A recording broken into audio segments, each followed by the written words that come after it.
Assalamualaikum warahmatullahi wabarakatuh. Perkenalkan, nama saya Aisyah Nabila Zuhri, nomor BP 2010862020, jurusan Ilmu Komunikasi Universitas Andalas. Kali ini saya akan menjadi pemateri dan yang akan menyampaikan materi tentang pentingnya berretorika untuk keperluan tugas mata kuliah Public Speaking. Langsung saja kita mulai dari pengertian retorika itu sendiri. Karena sebelum mengetahui apa pentingnya dari retorika, tentu saja kita harus mengenal dan mengetahui apa itu retorika terlebih dahulu. Secara etimologi atau dari segi bahasa, kata retorika berasal dari bahasa Yunani yaitu retor, orator, dan teacher. Dalam bahasa Arab, retorika dikenal dengan istilah khutbah atau muhadoroh. Sedangkan dalam bahasa Indonesia, retorika disebut juga dengan pidato. Retorika secara terminologis atau dari segi istilah disebut sebagai the art of speaking, yang artinya seni dalam berbicara. Sehingga bisa disimpulkan, pengertian retorika yaitu bidang ilmu yang mempelajari cara berbicara di depan umum dengan menampilkan daya tarik sehingga dapat menggugah audiens baik dari perkataan maupun perbuatannya dan pemikirannya juga. Dalam konteks ini, berbicara di depan umum bukan semerta-merta berbicara yang ngalor ngidul dan tidak ada tujuannya. Melainkan, apa yang dibicarakan itu selalu memiliki materinya tersendiri dan ada maksud dan tujuan di balik setiap penyampaian materi. Kemudian ada sejarah retorika. Secara praktis, manusia itu sudah memiliki kemampuan berretorika sejak bayi. Karena sejak baru dilahirkan itu kan sudah ada yang namanya potensi untuk berbicara. Akan tetapi, retorika baru mulai dipelajari pada abad ke-5 sebelum Masehi. Kaum sofis di Yunani saat itu mengandalkan kemampuan berpidato untuk mengajarkan pengetahuan tentang politik. Selain itu, persuasi diperlukan untuk menarik perhatian masyarakat dalam pemilihan. Ada 3 masanya sejarah retorika. Yang pertama ada retorika pada zaman Romawi. Retorika pada zaman Romawi ini hampir sama fungsinya dengan retorika pada masa sebelumnya atau masa kemunculannya yaitu masa Yunani. Fungsinya ini yaitu seperti mengajarkan pengetahuan tentang politik kepada masyarakat dan juga mempersuasi untuk keperluan pemerintahan. Ada tokoh-tokoh penting yang hidup dalam zaman Romawi ini yaitu Antonius, Crassus, Rufus, dan Hortensius. Selanjutnya retorika pada abad pertengahan.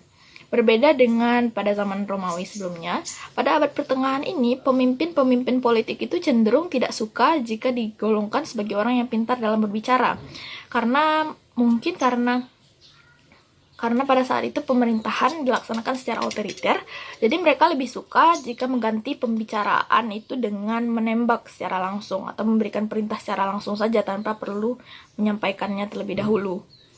Tetapi 1 abad selanjutnya muncul seorang pembicara yang sangat hebat, yang sangat fasih, yang bisa mempengaruhi orang lain, baik dari pemikiran, tindakan, dan bahkan kepercayaannya. Dialah Nabi Muhammad SAW, Nabi kita semua, yang kemudian menjadi panutan seluruh umat dalam retorika ini juga.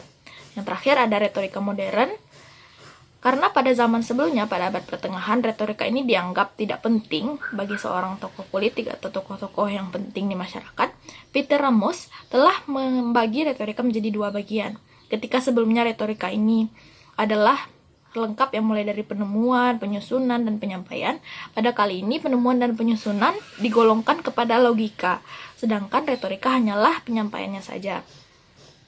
Barulah retorika mulai berkembang dan namanya telah berubah menjadi speech communication atau oral communication dan juga public speaking seperti yang kita kenal. Materi yang selanjutnya yaitu rhetoric sharing. Rhetoric sharing adalah bagaimana penyampaian retorika itu sendiri mulai dari penemuan bahan hingga penyampaian. Yang pertama ada invention atau penemuan bahan. Tentu saja sebelum menyampaikan pidatonya, pemateri harus mencari bahan-bahan yang sesuai dengan tema pada saat itu dan juga disesuaikan dengan audiens ya.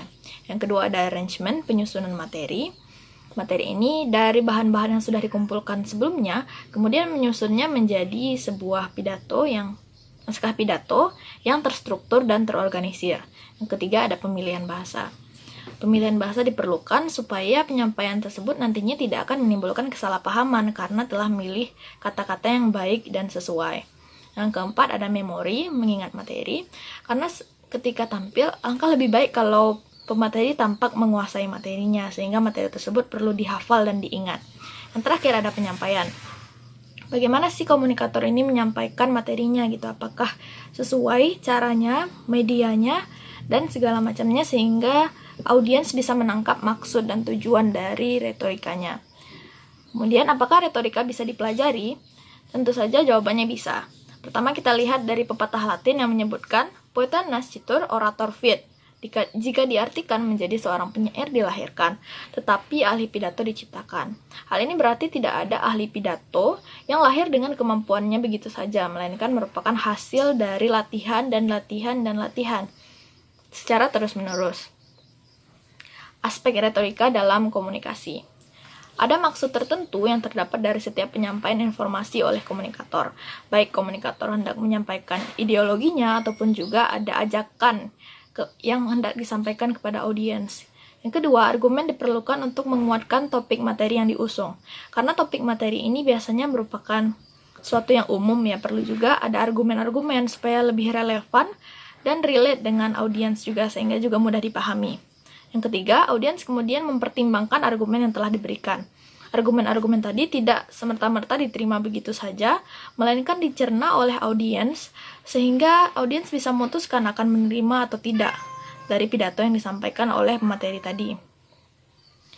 Kemudian ada faktor-faktor yang mempengaruhi proses komunikasi. Karena retorika sendiri merupakan proses dari komunikasi, tentu saja ada faktor-faktor yang mempengaruhinya. Yang pertama ada komunikator. Komunikator dilihat dari berbagai sisi. Yang pertama sikap, pengetahuan, sistem sosial, dan juga kebudayaannya.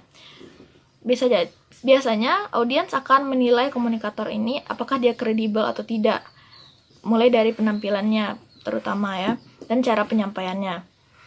Kedua ada pesan dan media. Pesan dan media ini berupa isi, elemen pesan, struktur pesan, dan isi dari pesan tersebut. Sedangkan media adalah melalui media apa komunikator menyampaikan materinya. Contohnya saya saat ini adalah menggunakan video dan menampilkan PowerPoint. Yang ketiga ada jumlah audiens. Semakin banyak jumlah audiens, semakin banyak pula perjuangan komunikator untuk menyampaikan pidatonya supaya efektif dan bisa diterima oleh semua orang. Yang pertama, volume suaranya bisa dikeraskan, tekanan atau nada tinggi rendahnya disesuaikan, temponya harus lambat supaya bisa dicerna, bahasanya yang sederhana, logikanya juga sederhana, dan semangat dalam menyampaikannya itu tinggi. Ada keuntungan mempelajari retorika. Yang pertama, membentuk diri menjadi public speaker yang handal. Tentu saja dari latihan secara terus-menerus seperti yang telah disebutkan tadi, seseorang akan berubah menjadi orang yang bisa menguasai materi dan menyampaikan apa yang hendak disampaikannya dengan baik dan benar. Yang kedua, mudah membangun relasi untuk memperoleh pekerjaan. Dari kepandaian komunikasi yang telah terbangun, kita menjadi pandai untuk membangun hubungan dengan orang lain, sehingga relasi ini nantinya diperlukan untuk memperoleh pekerjaan.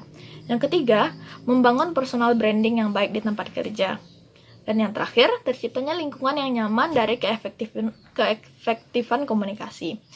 Melalui kepandaian berbicara kita, akan semakin berkurang tingkat kesalahpahaman dalam berbicara, sehingga terciptalah lingkungan yang nyaman. Mungkin sekian yang dapat saya sampaikan. Mohon maaf atas segala kesalahan dan saya berterima kasih atas segala perhatiannya. Assalamualaikum warahmatullahi wabarakatuh.